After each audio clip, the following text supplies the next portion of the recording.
Today we are working on Psalm 80. Now, Psalm 80 is very frequently used to overcome evil, also to overcome mistakes and errors in the past. Today we are using Psalm 80 to restore something that was lost or destroyed. The way we work psalm magic is very simple and very effective. We take the psalm in question and we read it out loud all the way through once without stopping. This is known as an incantation. We then take that same psalm and we go back through it and we consider each verse one at a time, and we search for hidden occult meanings within each verse. We also try to apply whatever we find there to the issue that we've brought to the psalm. It's by doing this digging, searching, and application that we, in a really very visceral, true sense, take those seeds of magic that we find within the psalm and plant them deeply into the fertile grounds of our mind, where they in turn take root, grow, blossom forth, and bear fruit after their kind. And that's exactly what we are going to do together right now with Psalm 80. Give ear, O shepherd of Israel, that thou leadest Joseph like a flock. Thou that dwellest between the cherubims, shine forth. Before Ephraim and Benjamin and Manasseh, stir up thy strength and come and save us. Turn us again, O God, and cause thy face to shine, and we shall be saved. O Lord God of hosts, how long wilt thou be angry against the prayer of thy people? Thou feedest them with the bread of tears, and givest them tears to drink in great measure. Thou makest us a strife unto our neighbors, and our enemies laugh amongst themselves. Turn us again, O God of hosts, and cause thy face to shine, and we shall be saved. Thou hast brought a vine out of Egypt. Thou hast cast out the heathen and planted it. Thou preparest room before it, and didst cause it to take deep root, and it filled the land. The hills were covered with the shadow of it, and the boughs thereof were like the goodly cedars. She sent out her boughs unto the sea, and her branches unto the river. Why hast thou then broken down her hedges, so that all they which pass by the way do pluck her? The boar out of the wood doth waste it. The wild beast of the field doth devour it. Return, we beseech thee, O God of hosts. Look down from heaven, and behold, and visit this vine, and the vineyard which thy right hand hath planted, and the branch that thou madest strong for thyself. It is burned with fire, it is cut down, they perish at the rebuke of thy countenance. Let thy hand be upon the man of thy right hand, upon the Son of Man, whom thou madest strong for thyself. So will not we go back from thee. Quicken us, and we will call upon thy name. Turn us again, O Lord God of hosts. Cause thy face to shine, and we shall be saved. We start out with Give ear, O shepherd of Israel. This idea of the shepherd of Israel. Remember who Israel is. Israel, Isis, Ra, and El. That's you. That's your soul. Your soul is not gender specific. It's Isis, Ra, and El, male, female God. And when we are addressing infinite intelligence here, we are addressing infinite intelligence as your caregiver, somebody that takes care of you, loves you, and cares for you.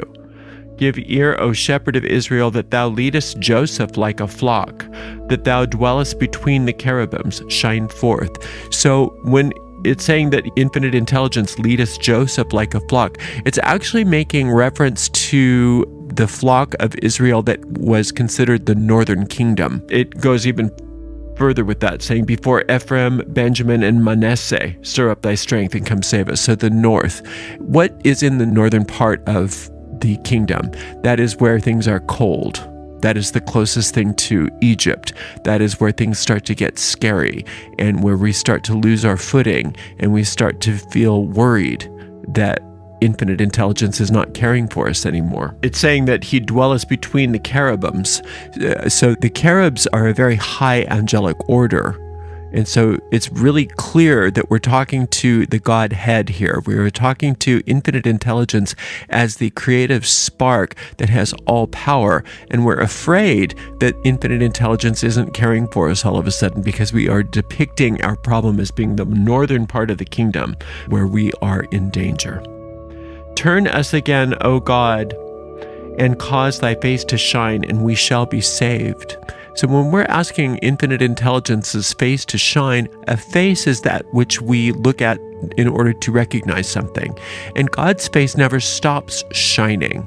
So when we are asking God to cause their face to shine, we are reminding ourselves to turn and face infinite intelligence as it is, which is the shining face, to stop projecting all of our nonsense onto infinite intelligence and instead allow infinite intelligence to reveal itself to us.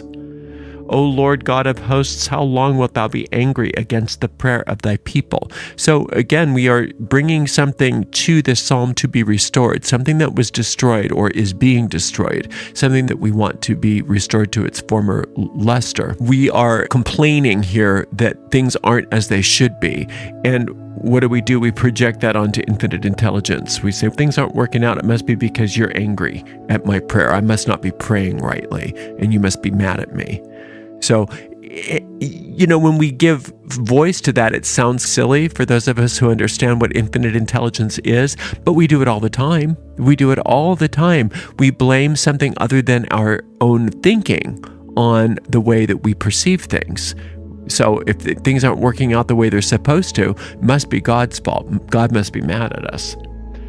Thou feedest them with the bread of tears and givest them tears to drink in great measure. So if you're upset, if you're sad, if things aren't going well for you, notice that the idea of it must be God's will is stuck in us on some level. It must just be the way things are supposed to be for me.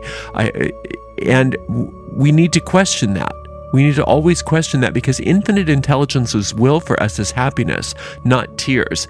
Infinite intelligence doesn't send us problems. Infinite intelligence is there for us to solve the problems, though. It's very much like when we are raised in a church that tells us that God's going to punish us or something like that. That's not God's will, but God can't be held responsible for the choices that our pastor made or that our church made. That's not God's fault, but God is here to correct it when we are ready to have that corrected. Thou make us a strife unto our neighbors, and our enemies laugh amongst themselves. Now, this can be true in our lives. There are times when our lives are peopled with individuals who are cruel, who do laugh at us, who do mock us, who do revel at our misfortunes. But those are always reflections of what we do to ourselves. And the fastest way to handle those kinds of people is not to go after those people, but to go after the thought forms which are in the deep mind, which are the source of those kinds of behaviors. And so those thoughts in our deep mind, which make us have strife and laugh amongst themselves at us, those are those self-destructive thought forms within our mind. That's that ego mind that likes to set things up for us so that we fail and then say, see, why'd you do that? It happens all the time. Happens all the time, where the ego sets up an idea for us and says, go do this, and you do that, and things turn bad for you, and then that same voice in your head says, why'd you do that? That's the merry-go-round that the ego has us on. Turn us again, O God of hosts, and cause thy face to shine, and we shall be saved. Being saved means solving this problem. That's what salvation is. Don't think of salvation as something that happens in time. Salvation is something that happens in eternity. Eternity is in the present moment. So if you want salvation, it means that which is before you, the thing that you're dealing with right now. That's where you want to be saved. So whatever the problem at hand is, infinite intelligence has the solution for it. And so we're asking here, turn us again, O God of hosts. The God of hosts is the God of armies. It's the God of victory. It's the God of the angels, the leader of all the angels. And cause thy face to shine, and we shall be saved. We shall be saved. So God's face is always shining, but we turn and recognize that shining face of God, and that is the solving of this problem, the restoration of these issues. The restoration of our good that was destroyed. Thou hast brought a vine out of Egypt. Thou hast cast out the heathen and planted it. We're being talked about as a symbol. We are being talked about as a vine. Okay, so being brought out of Egypt means that God's already taken care of the problem. God's already brought us out of the problem place. So in the Psalms, Egypt represents captivity.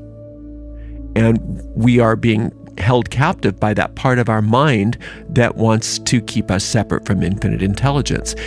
But infinite intelligence already solved that problem. Now we have to catch up to that.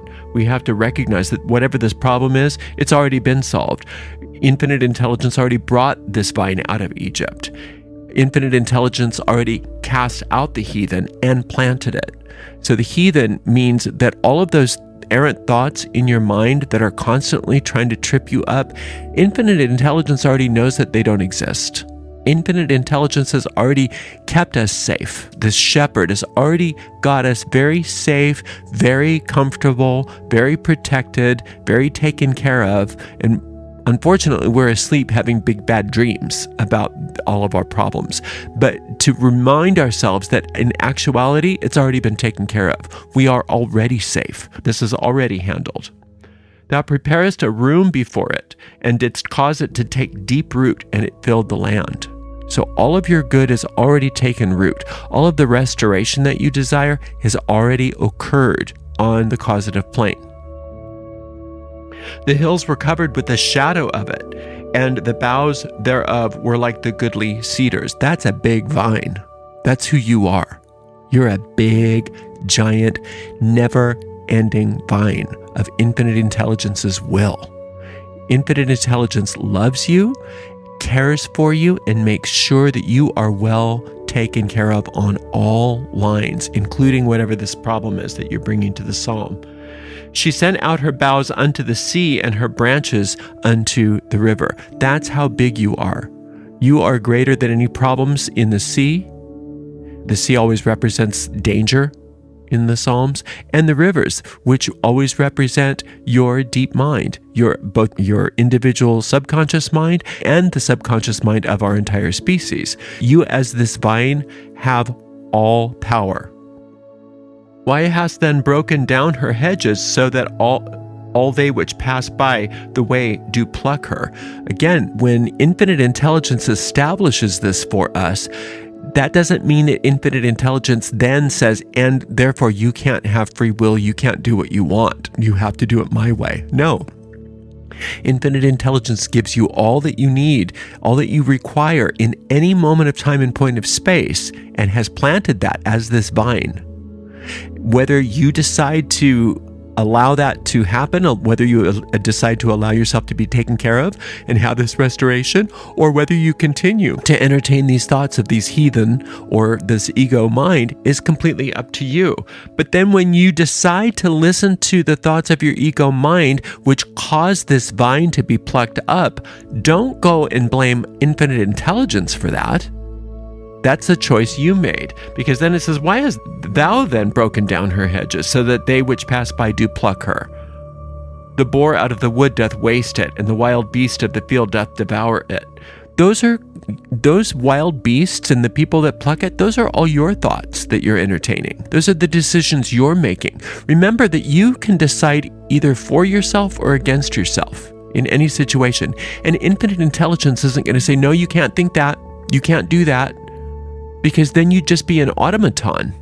You wouldn't have any choice. You would have no freedom whatsoever. What's the big word du jour? Agency. You would have none of that. So infinite intelligence isn't going to do that. Infinite intelligence is going to let you come up with any of those errant thought forms that you want to, and will be there waiting for you once you decide that you are done with that.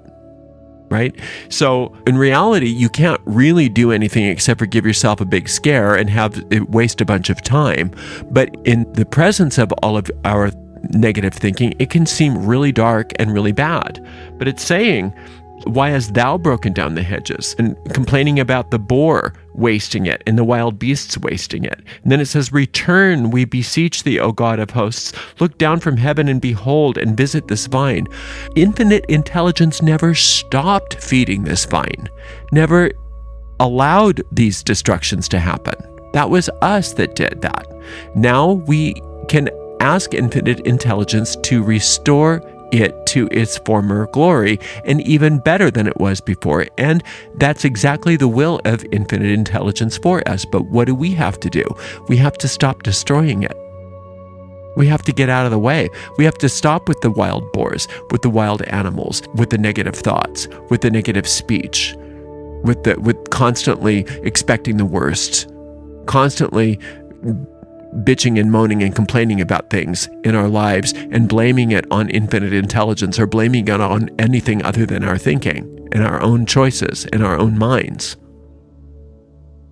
And the vineyard which is thy right hand hath planted, and the branch that thou hast made strong for thyself. That's right. Infinite intelligence planted this vineyard as you and for your benefit.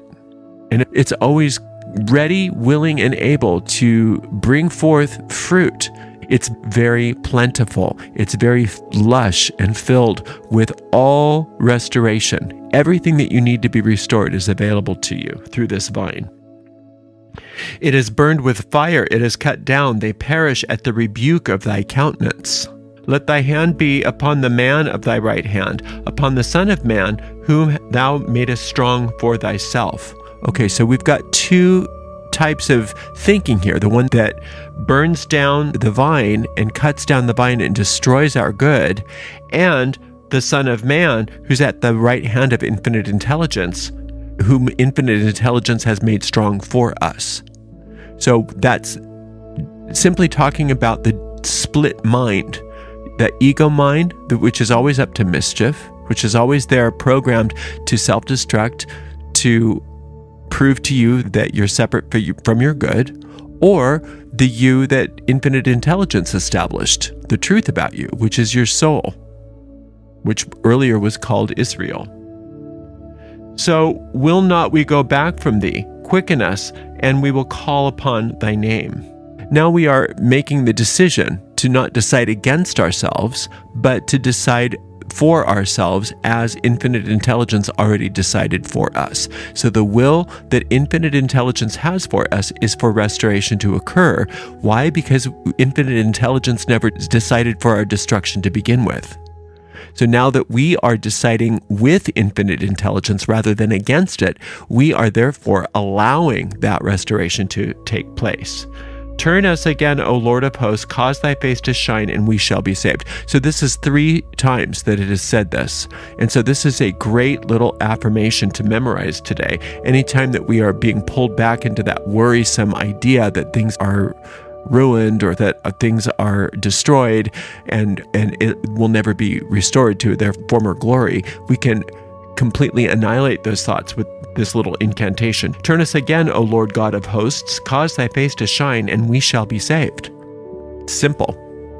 You can say that little ditty over any manifestation that you see today, which seems to be destructive, which seems to be destroying your good. And you can say that little incantation over it. We'll say it one more time. Turn us again, O Lord God of hosts, cause thy face to shine, and we shall be saved. And it will be taken care of for you. You could even write that little verse down on a piece of paper and carry it around as a talisman for yourself today, and then refer to it again and again. So you just keep coming back to that same psalm each and every day, and you will eventually get a sense of peace and certainty that all is working out well for you.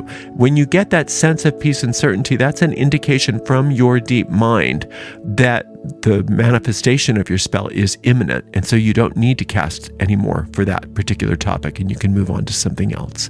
Thank you so much for spending some time with me today. I really appreciate you.